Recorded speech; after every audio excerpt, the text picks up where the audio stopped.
네, 오늘 계속해서 누가복음 말씀으로 주로 인하여 세상의 미움을 받을 때, 이런 제목으로 여러분들과 하나님의 말씀을 나누려고 합니다. 마태복음 5장에 나오는 팔복을 중심으로 하신 말씀을 가리켜서 우리가 통상 산상수훈이다 이렇게 말을 합니다. 그것은 마태복음 5장 1절에 보면 예수께서 무리를 보시고 산에 올라가 앉으시니 제자들이 나온지라 이렇게 말씀하고 있기 때문입니다. 그래서 예수님이 산 위에서 가르치신 말씀이라는 거죠. 근데 오늘 누가복음의 말씀은 6장 17절에 보면 예수께서 그들과 함께 내려오사 평지에 서시니 그 제자들의 많은 무리와 이렇게 말하고 있어서 평지라고 말씀합니다. 그래서 마태복음을 산상수훈이라고 말하고 누가복음의 말씀을 평지수훈이다 이렇게 부르기도 합니다. 그런데 실제로 이 내용이 거의 같은 내용을 누가는 좀 더 요약적으로 해서 팔복을 4개 정도로 이렇게 기록한 것이 아닌가. 각기 다른 시간과 다른 장소에 있었던 사건을 가리킨다기보다는 그렇게 보는 학자도 있지만 그 말씀을 오늘 말씀을 하기 전에 앞에서 병든 자를 고치신 것이나 혹은 말씀 후에 가버나움으로 가셨다는 같은 언급 등을 볼 때 같은 사건으로 보는 것이 합당하다 이렇게 말하는 신학자들이 조금 더 우세한 편입니다. 마태는 가난한 자는 복이 있다고 하는 말 앞에 심령이 이런 말을 붙였습니다. 그래서 심령이 가난한 자는 이렇게 말하고 있는데, 천국에 들어가기 위한 그리스도인의 의의 기준이나 윤리적 요구사항을 강조하고 있는 반면에 누가는 실제적으로 가난하거나 아니면 우는 자, 종교적으로나 그리스도를 위해서 실제적으로 핍박받는 자 등이 오히려 복 있는 자라고 하는 역설적인 어떤 교훈을 통해서 사회적으로나 종교적으로 핍박받고 소외된 자들에 대한 특별한 관심을 이 누가는 더 나타내고 있는 것으로 봅니다. 누가복음 평지수훈에는 4개의 축복과 4개의 저주의 선언을 병렬 구조로 소개하면서 진리와 거짓, 그리고 선과 악, 믿음과 불신 등에 관한 양자택일의 의미를 강조하는 반면에 이 마태복음의 산상수훈은 저주에 대한 언급 없이 그냥 팔복으로 그냥 시작해서 말씀하고 있는 것을 알 수 있습니다. 그리고 본문 누가복음에는 2인칭을 사용하고 있고 산상수훈에는 3인칭을 사용해서 말씀합니다. 마태와 누가는 서로 자신의 자료를 따라서 취사 선택을 해서 복음서의 주제에 맞게 기록하지 않았나 이렇게 보면 될 것 같습니다. 오늘 말씀에 복이 있다고 말씀하는 사람들은 4가지 사람들입니다. 가난한 자는 복이 있다 이렇게 말을 했고, 지금 줄이는 자는 복이 있다고 했고, 지금 우는 자는 복이 있다고 했고, 인자로 말미암아 사람들이 너희를 미워하고 멀리하고 욕하고 너희 이름을 악하다 하여 버릴 때 복이 있다 이렇게 말씀하고 있습니다. 단순하게 가난하기 때문에 복이 있다 그런 말이거나, 지금 줄이고 있다고 해서 복이 있다거나 지금 우는 자라고 해서 복이 있다 이런 말은 물론 아닐 것입니다. 그 모든 것이 4번째 말씀하고 있는 인자로 말미암아 사람들이 너희를 미워하고 멀리하고 욕하고 너희 이름을 악하다 하여 버릴 때 복이 있다고 말씀하는 것처럼 인자 때문에 가난하고 인자 때문에 지금 줄이고 인자 때문에 지금 우는 자는 복이 있다 이렇게 말씀하는 거죠. 그러면서 그들의 조상들이 선지자들에게 이와 같이 하였느니라 하셨습니다. 그들의 조상들이 선지자 누구에게 어떤 일을 했는가? 수도 없이 많은 선지자들을 하나님은 세상에 보냈습니다. 그들 중에 눈물의 선지자라고 하는 예레미야의 경우를 보면 그가 그 시대 앞에 전해야 됐던 하나님의 뜻은 사람들이 원하는 것과 너무나도 상반되기 때문에 그 모든 일에 사람들의 배척을 당하게 됩니다. 예레미야를 통해서 전해진 하나님의 뜻은 한마디로 말하면 곧 쳐들어오려고 하는 바벨론의 항복을 해야 한다는 것이었습니다. 누군가가 정치적으로 진리를 주장하는 사람이 이런 주장을 할 수는 있을 수도 있습니다. 하지만 예레미야는 하나님의 선지자가 아닙니까? 어떻게 전능하신 하나님의 선지자가 하나님을 믿지 않는 백성들 바벨론에 항복을 하라는 것이 그것이 살 길이라고 말할 수 있는가? 그래서 사람들이 그를 미워하고 싫어하는 거죠. 그러나 예레미야는 자기의 말을 전하고 있었던 것이 아닙니다. 그리고 그 백성이 그렇게 될 수밖에 없는 이유에 대해서, 왜 하나님께서 우리 이스라엘 백성들을 바벨론에 붙이시려고 하는가, 이런 것에 대한 설명을 낱낱이 말합니다. 하지만 자기들이 전날에 행했던 것은 돌아보지 않고 앞으로 당할 일만 일어나지 않기를 바라고 그래서는 안 된다고 하는 이런 주장을 하는 거죠. 예레미야는 자기가 하고 싶은 말을 전하는 것이 아닙니다. 하나님이 그에게 시키시는 그 말을 전하는 거죠. 예레미야 20장 7절과 8절에 이렇게 말합니다. 여호와여, 주께서 나를 권유하심으로 내가 그 권유를 받아 싸우며 주께서 나보다 강하사 이기셨으므로 내가 조롱거리가 되니 사람마다 종일토록 나를 조롱하나이다. 내가 말할 때마다 외치며 파멸과 멸망을 선포하므로, 내가 사람들에게 끊임없이 하나님은 이렇게 멸망과 파멸을 선포하라고 하셔서 자기 할 수 없이 그렇게 하는데, 여호와의 말씀으로 말미암아 내가 종일토록 치욕과 모욕거리가 됨이니이다. 예레미야도 그런 환경이 너무 고통스럽고 뭐가 좋다고 그렇게 사람들이 싫어하는 얘기를 그냥 귀가 닳도록 선포하겠습니까? 그래서 그는 날마다 조롱거리가 된다고 했습니다. 하지만 하나님이 그렇게 말씀하시라고 하는데 자기로서도 어쩔 수 없는 거죠. 그는 이미 이전에 고향 사람들과 친족들에게도 배척을 당했습니다. 예레미야 11장 21절 말씀을 보면 여호와께서 아나도 사람들에 대하여 이와 같이 말씀하시되 그들이 내 생명을 빼앗으려고 찾아 이르기를 너는 여호와의 이름으로 예언하지 말라, 두렵건대 우리 손에 죽을까 하노라 하였다. 하나님의 선지자에게 여호와의 이름으로 예언하지 말라는 거예요. 만약 하면 죽여버리겠다고 협박을 하는 것입니다. 그런가 하면 제사장 바스올이 예레미야를 때리고 옥에 가두고 착고에 채웠습니다. 예레미야가 이렇게 예언합니다. 19장 7절에 보면 내가 이곳에서 유다와 예루살렘의 계획을 무너뜨려 그들로 그 대적 앞에 생명을 찾는 자의 손에 칼에 엎드려지게 하고 그 시체를 공중에 세워 땅의 짐승의 밥이 되게 하며 이 성읍으로 놀람과 조롱거리가 되게 하리니 이 모든 재앙으로 말미암아 지나는 자마다 놀라며 조롱할 것이라는 거예요. 어떻게 이렇게 하나님의 집이 어떻게 이렇게 될 수가 있는가, 이렇게 놀릴 거라는 거죠.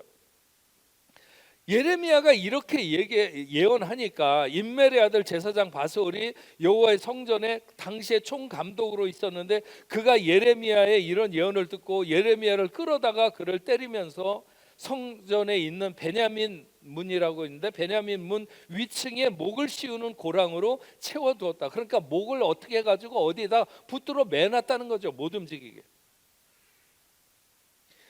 또 예레미야는 시드기야가 왕으로 있을 시대에 옥에 감금되고 진흙구덩이에 던져집니다.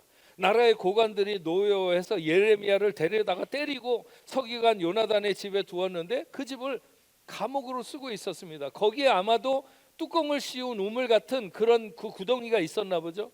거기에다가 던져놓고 여러 날을 거기서 그냥 지내도록 하는 중에 시드기야 왕이 사람을 보내서 그를 끌어내고 왕궁으로 불러서 은밀하게 물어봅니다. 여호와께로부터 받은 말씀이 있느냐? 그렇게 물었더니 예레미야가 있다는 거예요.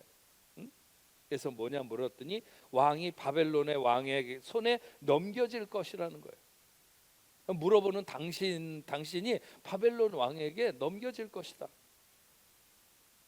예레미야라고 해서 사람들이나 왕이 싫어하는 이야기를 굳이 하고 싶은 것은 아니었지만 그렇다고 여호와 하나님이 전하라고 하는 말씀을 전하지 않고 전하지 말라고 하는 말을 자기가 지어서 말할 수는 없는 것이었습니다.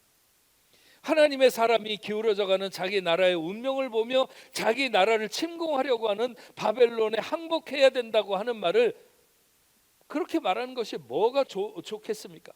그는 자기가 선포하는 하나님의 뜻이 얼마나 사람들이 싫어하는 것인지도 잘 알았습니다. 그래도 만약 요나의 외침을 들은 니느웨 사람들처럼 하나님 앞에 바짝 엎드려서 하나님의 사유하심을 기대했다면 혹시 또 모르는 일이지만 그들은 하나님의 명령 자체가 없는 것으로, 안 들은 것으로 하려고 했고, 하나님의 말씀을 못 들은 척, 아니 그 말씀 자체를 부정하려고 했던 것입니다. 그래서 예레미야는 그의 생애가 온통 눈물 없이는 지낼 수 없는 그런 생이 된 것이죠. 그 백성을 향한 하나님의 심정을 생각해도 눈물이 나고, 자기 나라의 운명을 생각해도 눈물이 나고, 그 백성들의 완악함을 생각해도 눈물이 나고, 자기가 고난받는 자신의 처지를 생각해도 눈물이 나고, 예레미야는 계속 울고 다닐 수밖에 없는, 그래서 그를 가리켜서 눈물의 선지자 예레미야라고 얘기를 합니다. 역대하 24장 20절 21절엔 이런 말씀이 있습니다. 이에 하나님의 영이 제사장 여호야다의 아들 스가랴를 감동시키며 그가 백성 앞에 높이 서서 그들에게 이르되, 하나님이 이같이 말씀하시기를 너희가 어찌하여 여호와의 명령을 거역하여 스스로 형통하지 못하게 하느냐 하셨나니, 너희가 여호와를 버렸으므로 여호와께서도 너희를 버리셨느니라 하나, 무리가 함께 깨어야 왕의 명령을 따라 그를 여호와의 전 뜰 안에서 돌로 쳐 죽였더라. 엘리야는 우상 숭배를 책망하다가 왕비 이세벨에게 죽음의 위협을 받았고, 선지자 미가야는 아합에게 불리한 예언을 했다는 이유로 뺨을 맞고 감옥에 갇히게 되었습니다. 이사야는 전승에 따르면 톱으로 켜서 죽임을 당한 것으로 전해지고, 아모스 선지자는 아마샤에게 추방을 당했고, 에스겔 선지자는 포로의 생활 중에 힘든 사명을 감당하면서 자기 아내가 죽었을 때조차 슬픔을 드러내지 말라고 하는 그런 명령을 받게 됩니다. 모세나 다니엘 같은 하나님의 사람도 얼마나 많은 원망과 시달림을 당하며 고통의 시간을 보내야 했는지 모릅니다. 하나님이 세상에 보낸 수도 없이 많은 선지자들이나 하나님의 사람들이 하나님 때문에 가난하고, 하나님 때문에 줄이고, 하나님 때문에 울었습니다. 그리고 하나님 때문에 미움을 당하고 욕먹고 사람들에게 싫어버린 바 되었습니다. 이들은 구약의 선지자들이고 하나님의 사람들이었습니다. 사도 바울은 고린도후서 4장에 이렇게 자신이 당한 고통을 말합니다. 내가 생각하건대 하나님이 사도인 우리를 죽이기로 작정된 자와 같이 끄트머리에 두셨으며, 우리는 세계 곧 천사와 사람들에게 구경거리가 되었노라. 우리는 그리스도 때문에 어리석으나 너희는 그리스도 안에서 지혜롭고, 우리는 약하나 너희는 강하고, 너희는 존귀하나 우리는 비천하여 바로 이 시각까지 우리가 줄이고 목마르고 헐벗고 매맞으며 정처가 없고 비방을 받은즉 권면하니 우리가 지금까지 세상에 더러운 것과 만물의 찌꺼기같이 되었노라. 고린도전서 11장 23절 이하에 또 이렇게 말합니다. 그들이 그리스도의 일꾼이냐 정신없는 말을 하거니와 나는 더욱 그러하도다. 내가 수고를 넘치도록 하고 옥에 갇히기도 더 많이 하고 매도 수없이 맞고 여러 번 죽을 뻔하였으니, 유대인들에게 40에 하나를 감한 매를 5번이나 맞았고, 태장으로 3번 태장으로 맞고, 1번 돌에 맞고, 3번 파선하고, 일주야를 깊은 바다에서 지냈으며, 여러 번 여행하면서 강도의 위험과 동족의 위험과 이방인의 위험과 신의 위험과 광야의 위험과 바다의 위험과 거짓 형제 중의 위험을 당하고, 또 수고하고 애쓰고 여러 번 자지 못하고 줄이고 목마르고 여러 번 굶고 춥고 헐벗었노라. 여러분, 이게 하나씩 하나씩 뜯어서 생각을 해봐도 얼마나 비참하고, 과연 한 사람의 인생에 일어날 수 있는 일인가? 그 모든 순간의 고통이 얼마나 심했는가? 그냥 공부 안 하는 애 부모에게 회초리로 몇 대 맞은 그런 게 아니잖아요. 이미 다 어른이 된 사람이 이렇게 수도 없이 많은 곳에서 이렇게 매를 정말 죽도록, 그것도 한두 번도 아니고 이렇게 여러 번, 세상에 누가 1,000,000금을 준다고 이런 일을 당하면서도 계속 앞으로 나갈 수 있는 힘을 얻을 수 있겠냐는 것이죠. 물론 사도 바울이 예수를 믿는 사람들을 핍박한 것을 생각하면 그에게 죄가 전혀 없다, 그렇게 말할 수는 없습니다. 예수 믿는 많은 사람들이 그 때문에 고통을 겪었을 것이고, 그래서 사울 그러면 그냥 진저리를 칠 만큼 그렇게, 또 스데반의 죽음에 그는 중심 인물이었을 수도 있습니다. 왜냐하면 죽어가는 스데반의 옷을 지키는 자였기 때문에. 하지만 그렇다 하더라도 앞에 열거한 그들의 고통, 그의 고통은 차라리 그가 스데반처럼 그냥 돌에 맞아 죽어도 그가 받는 고난보다는 훨씬 더 수월하다고 말할 수밖에 없지 않은가. 하나님 앞에서 죄인 아닌 사람이 없고, 바울이 되기 전에 사울도 틀림없이 죄를 지어서 그가 고통을 당할 수도 있겠지만 그의 생애에 만난 그 고난은 어쩔 수 없이 당한 고통이기보다는 계속해서 찾아가는 고난이라고 말을 해야 좋을 것입니다. 다메섹에서 예수를 만나서 로마에서 목이 잘려 순교하기까지 그는 수도 없는 고통의 자리에 섰습니다. 죽을 것 같은 자리에서, 딱 죽을 것 같은 자리에서 죽지 않을 정도에 놓이게 하시고, 그러면 또 죽을 자리를 찾아서 나갔습니다. 그런 그의 삶에 가장 명확하게 정의할 수 있는 것이 있다면 그것은 주를 위하여 세상의 미움을 받은 것이다, 이렇게 말할 수 있는 것이죠. 주를 위해 가난했고, 주를 위해서 줄이는 자가 되었고, 주를 위해서 우는 자가 되었고, 주를 위해서 미움을 받고 욕을 먹고 악하다 버림을 받은 것입니다. 그 주를 위하는 것이 그냥 죽어버리면 훨씬 더 쉬운 길을 마다하고 계속 살아서 또 죽음의 자리로 나아가는 그런 삶을 바울은 살아냈다, 이렇게 말할 수 있는 것이죠. 그러면서 그를 통해 복음의 진보가 이루어졌고 하나님의 나라는 점점 더 확장되어 갔습니다. 세례 요한은 목이 잘려 죽었고 야고보도 스데반도 순교했습니다. 가룟 유다를 제외한 예수님의 거의 모든 제자들이 순교로 그의 삶을 마감했고, 그 이후로 예수를 위하여 생명을 내놓은 사람들은 그 수를 헤아릴 수 없이 많이 늘어갔습니다. 초대교회로부터 지금까지 복음이 전달되는 모든 것에 기꺼이 주를 위해 자기를 돌아보지 아니하며 목숨을 내놓거나 끝없이 가난하고 줄이고 목마르고 울고 세상으로부터 미움을 받고 욕먹고 악하다 모함을 받으며 버림받는 사람들이 끝도 없이 일어났습니다. 그 정도 혼이 났으면, 그 정도로 많은 사람들이 고난당하는 것을 봤으면 이제 그만 멈출만도 하겠지만 주님 오신 이후로 지금까지 그런 사람들이 한순간도 멈췄던 적은 없습니다. 하나님은 그런 사람들로 써내려온 그런 역사를 다 보고 계실 것입니다.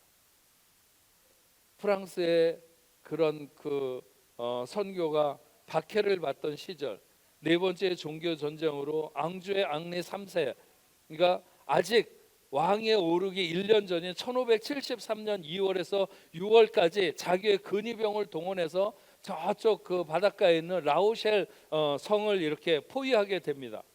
그때 프랑스의 신교들이라고 할 수 있는 이 위군호들은 말할 수 없는 어떤 비참한 상황 속에서도 끝까지 믿음을 버리지 않고 지켜서 결국은 그 군대를 철수시키게 됩니다. 당시에 많은 성들이 이처럼 포위되었는데 어느 성은 5개월간 포위되어 있으면서 어른 500명과 12살의 어린 아이들이 모두 다 굶어 죽었습니다. 그때 어느 10살 먹은 아이가 이런 고백을 했습니다. 어째서 내가 배가 고파 죽는 것을 보시고 우십니까 어머니? 나는 빵을 달라고 한 적이 없습니다. 나는 엄마가 빵을 가지고 있지 않다는 것을 압니다. 이는 하나님께서 나를 그렇게 죽어가게 하시는 것입니다. 우리는 거지 나사로의 죽음을 기억합니다. 나는 그 성경 구절을 알고 있습니다. 우리가 항복하면 그들은 우리를 강탈할 것입니다. 그러면서 10살 먹은 아이가 그렇게 말하면서 죽어갔다는 거예요. 그 당시에 참 많은 사람들이 죽었습니다. 엉부아즈에서는 전부 다 도시 자체가 피로 물들었고, 엑스에서는 7주 동안 22개의 마을이 파괴되고 4천 명이 죽었고 700명의 청년들이 노예선에 노를 짓도록 끌려갔고, 바시에서는 3천 명이 죽었고, 그 다른 많은 지역에서도 이루 말할 수 없는 비참한 상황들이 있었습니다. 그리고 우리가 잘 아는 1572년 생 박델로미 축제 전야에는 약 10만 명의 칼비니스트들이 목이 잘려서 죽었습니다. 우리는 이것을 단지 프랑스의 한 불행한 역사적인 사건으로만 기억하지만 예수 때문에, 예수를 믿는다고 하는 것 때문에 죽어간 사람들인 것을 알아야 합니다. 약 200년의 종교 전쟁을 치른 프랑스는 그 후유증으로 인해서 오늘날 현재 복음화율이 현저히 낮다고 하는 것이 이곳의 신학자들이나 목회자들의 어떤 평가입니다. 그러나 그것은 그런 어려운 그런 종교적인 전쟁이 있었기 때문에 오늘날에 이렇게 많은 사람들이 예수를 안 믿는다고 하는 정당성을 말하는 것이 아니라 그것은 마치 쓰레기를 버리며 보석을 함께 버린 것이나 마찬가지인 것입니다. 예수를 십자가에 못 박은 사람들도 끝내 자신들의 잘못을 인정하지 않았을 것입니다. 그럼에도 불구하고 그분이 나타내신 그 인류를 구원하신 그 사랑은 오늘까지도 수많은 사람들을 구원하고 있는 것이죠. 우리는 오늘 말씀을 끝내기 전에 이 말씀이 우리들을 터치하는 부분이 있어야 된다고 봅니다. 과연 나는 주를 위하여 가난하게 되거나 줄이고 목마르고 울던 일이 언제의 기억인가? 그런 일이 내 삶에 있었는가? 지금 내 삶에 이런 거룩한 핍절이 있는가 하는 것이죠. 주님 때문에 세상으로부터 미움을 받고 욕을 먹고 악하다 버림받는 감정이 과연 얼마나 내 삶에 일어나는 일이며, 그래서 그리스도인의 순결한 태도가 내 안에 무르익고 있는가? 세례 요한이 어느 날 너무도 허무한 듯이 목이 잘려 죽었습니다. 그러나 그것은 결코 허무한 것이 아닙니다. 우리가 억울한 일을 만나서 잠잠한다고 억울한 인생이 되는 것이 아닙니다. 시비와 원망을 받는다고 해서 우리의 인생빛이 흐려지는 것도 아닙니다. 오히려 그것을 해결한다고 나설 때 우리의 인생은 그리스도인의 삶에서 점점 더 멀어질 수 있는 것이죠. 우리가 가난하거나 목마르거나 울 수밖에 없는 상황을 만난다면, 거기서 나를 꺾고 죽을 수 있다면 우리는 주의 거룩한 백성으로 자격을 갖춰가게 될 것이다 생각합니다. 때로 공연히 미움을 받고 욕을 먹거나 악하다고 버림받는 오해의 감정이 차올라도 그때 그리스도인으로서 참된 그리스도인의 존재감이 거기서 생긴다고 하는 것이죠. 주로 인하여 세상의 미움을 받을 때, 주로 인하여 배고플 때, 주로 인하여 목마를 때, 주로 인하여 오해와 여러 가지 악하다고 하는 이런 말을 들을 때, 그때조차도 당당한 우리 뽕네프교회 성도 여러분들이 다 되시기를 주님의 이름으로 축원합니다. 전능하신 아버지 하나님 감사합니다.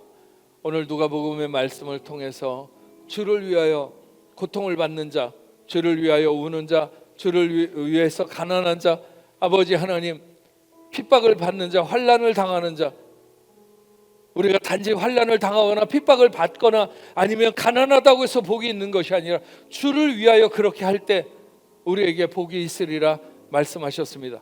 아버지 하나님, 우리가 주 안에서 참된 복을 우리가 구하면서 살아간다면 우리의 삶에 그런 어떤 것이 우리에게 주의 이름으로 당하는 것이 온다 할지라도 그것 때문에 낙심하거나 주저앉지 않도록 주여 도와주시옵시고, 죽음의 자리에서 일어나 또 죽음의 자리로 나가던 사도 바울처럼, 그리고 많은 신앙의 선진들처럼 우리도 그렇게 담대함으로 나가는 하나님의 귀한 자녀들 다 될 수 있도록 주여 도와주시옵소서. 그래서 아버지 하나님, 내 몸이 찢겨질 때, 아버지 하나님 나의 질그릇이 깨질 때 그 안에 보배 되신 예수가 드러나며 백합화처럼 아버지 하나님 찢겨질 때 오히려 향기가 나는 그런 존귀한 삶이 될 수 있도록 주님 인도하여 주시옵소서.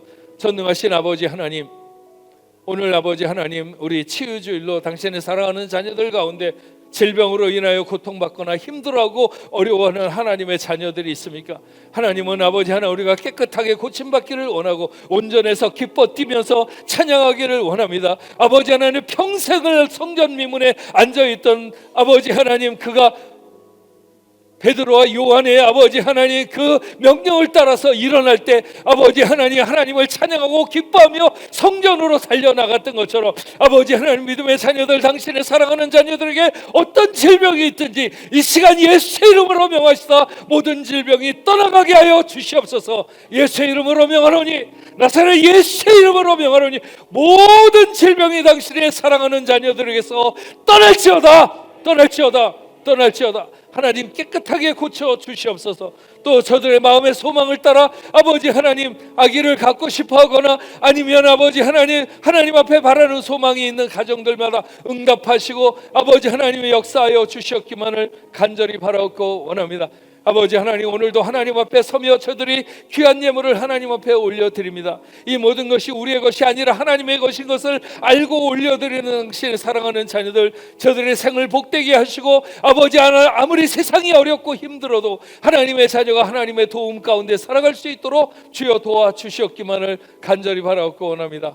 저 땅끝까지 이런 복음을 증거하는 모든 선교사들에게도 주님 함께하여 주시옵소서. 아버지 하나님, 오늘 함께 예배드린 서정훈, 황정희, 서원부, 서원빈, 김가령, 이정희, 정은자, 이성욱, 정주함, 김수빈, 아버지 하나님 사랑하는 귀한 자녀들이 오늘 저들의 발걸음이 어디로 향하다가 오늘 이곳에 멈춰 하나님 앞에 예배 드리고 있든지 한 사람 한 사람 복되게 하시고 저들의 인생을 추적하시면서 하나님의 놀라운 은혜가 저들의 삶 가운데 풍성히 임할 수 있도록, 섬세하게 임할 수 있도록 주님 역사하여 주시옵소서. 우리 흩어져 있는 뽕내포교의 모든 식구들 어디에 있든지 주님 함께하여 주시옵시고 다시 하나님 앞에 모여 예배하는 시간까지 주의 은혜로 저들을 지켜 주옵소서. 이제는 우리 주 예수 그리스도의 은혜와 하나님 아버지의 크신 사랑과 성령님의 감화 감동 위로 교통하심이 오늘 하나님 앞에 나와 예배하는 당신의 사랑하는 자녀들과 저들의 가정과 직장과 두고온 고국 위에 세계 만방에 흩어져 복음을 전하는 모든 선교사들과 그 사역지 위에 이제로부터 영원토록 함께 있을지어다. 아멘.